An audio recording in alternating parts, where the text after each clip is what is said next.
Pernah nggak sih, lagi asik scroll HP malam-malam, terus tiba-tiba dada ngerasa sesak cuma gara-gara lihat temen seumuran udah punya segalanya?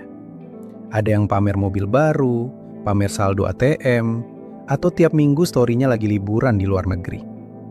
Rasanya tuh kayak kita lagi lari di tempat, sementara orang lain udah terbang jauh banget. Jujur, capek ya liatnya.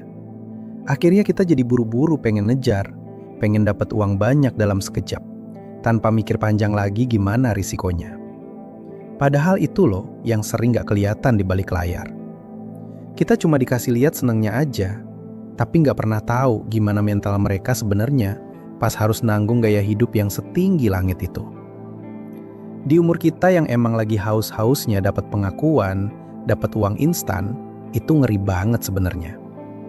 Masalahnya, seringkali kita cuma punya uangnya, tapi mental kita belum siap buat megang tanggung jawab segede itu. Ujung-ujungnya, kita cuma terjebak sama rasa takut ketinggalan, atau istilahnya FOMO.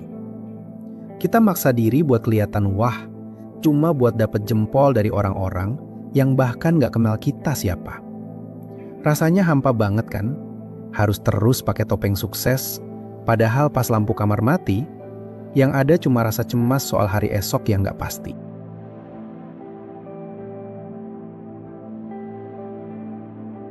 Coba deh bayangin, tiba-tiba ada uang miliaran masuk ke rekening kamu, pas kamu lagi pengen-pengennya pamer. Rasanya kayak dapat mainan canggih, tapi kamu gak dikasih buku petunjuknya. Nah, uang yang datangnya kecepatan itu sering bikin kita ngerasa jadi paling hebat.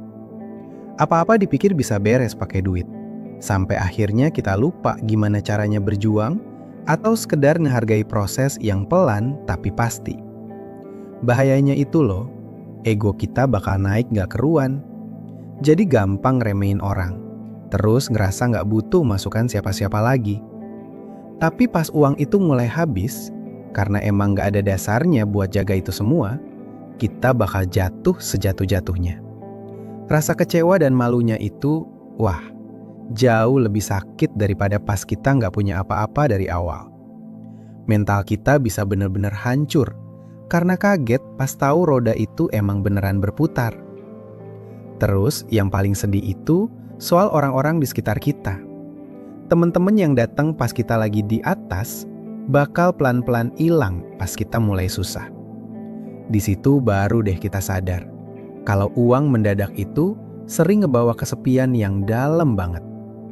Kita jadi gampang curiga sama orang, mikir mereka cuma mau harta kita aja. Sampai akhirnya kita nggak punya siapa-siapa lagi buat tempat cerita yang jujur.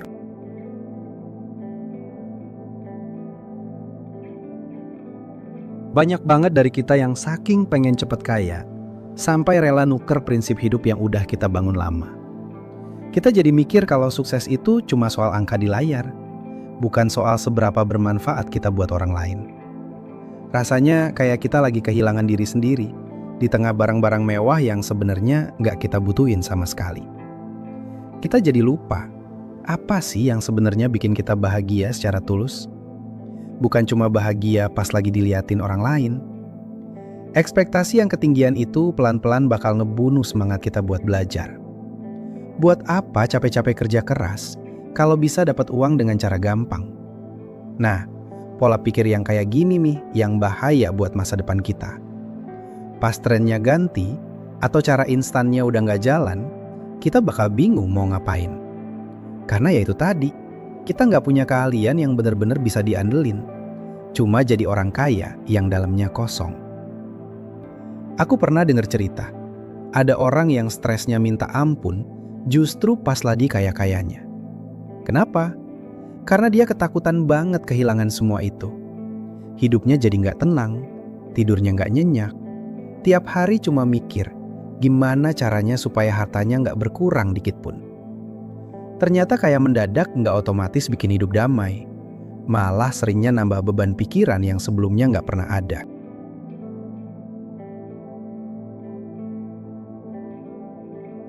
Terus, apa kita nggak boleh sukses pas masih muda? Ya boleh banget, tapi jalannya yang harus benar. Mulai sekarang, yuk kita coba fokus nanam akar dulu sebelum pengen lihat buahnya. Mumpung masih muda, mending investasi ke diri sendiri, belajar skill baru, perbaiki cara berpikir, atau bangun kebiasaan yang sehat soal uang. Biar nanti pas uangnya beneran datang, kita udah punya wadah yang kuat, jadi nggak bakal pecah di tengah jalan. Cobalah buat nikmatin setiap langkah kecil yang kamu jalanin sekarang. Walaupun rasanya lambat banget kalau dibandingin sama story orang lain. Percaya deh, kekayaan yang dibangun pelan-pelan itu rasanya beda. Kamu bakal lebih bijak, lebih bersyukur, dan yang pasti lebih tenang. Karena kamu tahu persis gimana susahnya ngerangkak dari nol. Jangan biarin angka di ATM jadi satu-satunya patokan harga diri kamu. Karena kamu itu lebih dari sekedar itu. Pada akhirnya, hidup ini bukan soal siapa yang paling cepat nyampe finish, tapi soal siapa yang paling kuat bertahan dan tetap jadi manusia yang baik selama di jalan. Jangan terlalu keras sama diri sendiri, cuma gara-gara lihat pencapaian orang lain yang kelihatannya instan. Tetap membumi, terus belajar, dan ingat, hal-hal paling berharga dalam hidup itu seringkali nggak bisa dibeli pakai uang.